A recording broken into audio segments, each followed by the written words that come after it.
بە خۆپشاندانەکانی ئەم چەند ڕۆژەی دوایی نزیکەی 11 ساڵە سلەیمانی بۆتە شوێنی خۆپشاندان و ناڕەزایی هاوڵاتیان.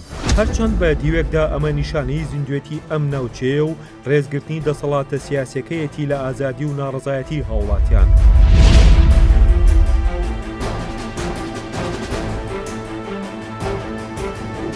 بەڵام پرسیار ئەوەیە بۆچی ئەو خۆپشاندانانە دەرەنجامێکی ئەو تۆیان نییە و دۆخەکە بۆ حکومەت تا ڕادەیەک هەروەک خۆیەتی و تاولکاری و وێرانکردنی شوێنە گشتیەکانیش تەنیا لە زیانی سلەیمانی و دەوروبەریدایە. ئەزموونی 11 ساڵی ڕابردوو دەبێت ئەو تێگەشتنی لای زۆری نەمان دروست کردبێت بۆچی هەر سلەیمانی بێ ئەوەی لە پایتەخت هیچ جموجۆڵێکی بەرچاوی ناڕەزایەتی هەبێت، هیچ دەرەنجامێکی دڵخۆشکەر و ئەرێنی نابێت.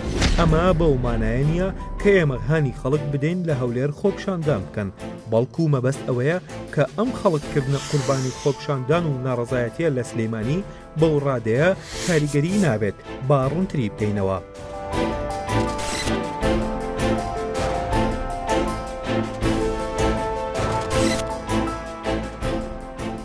دوای یەک هەفتە لە خۆپشاندان و ناڕەزایەتی کام کارکتەری حکومەت هاتووە ڕاستەخۆ قسەی بۆ خەڵک کردووە کە پشتیوانی لە خواست و داواکارەکانی خۆپشاندەران بکات.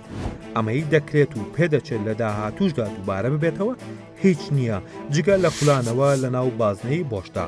تا ئەم ساتە وەختە دەبێت بڵین داوای هاوڵاتیان و خۆپشاندەران ڕەوایە بۆ ژیانێک کە هەمومان خەونی پێوە دەبینین.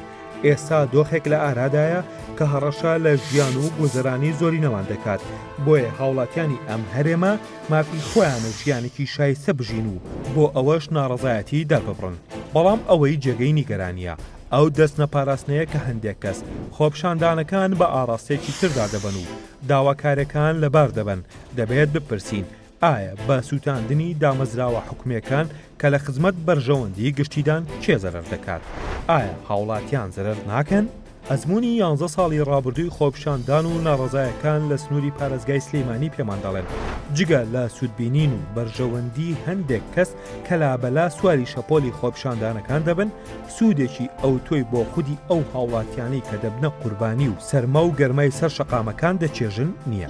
بەبینینی ئەمە ئایا ناکرێت ئەوەش بپرسین کە ئایا هەموو ئەوانەی لەسەر حسابی خەڵکی ناڕازی پلە و پۆستی سیاسیان وەرگرتووە تا ئێستا هیچ ڕۆڵێکیان لە باشکردنی گوزەرانی خەڵکدا هەبووە و چڕئیایەکیان هەیە بۆ پرسی چاکسازی لە هەرێمی کوردستاندا.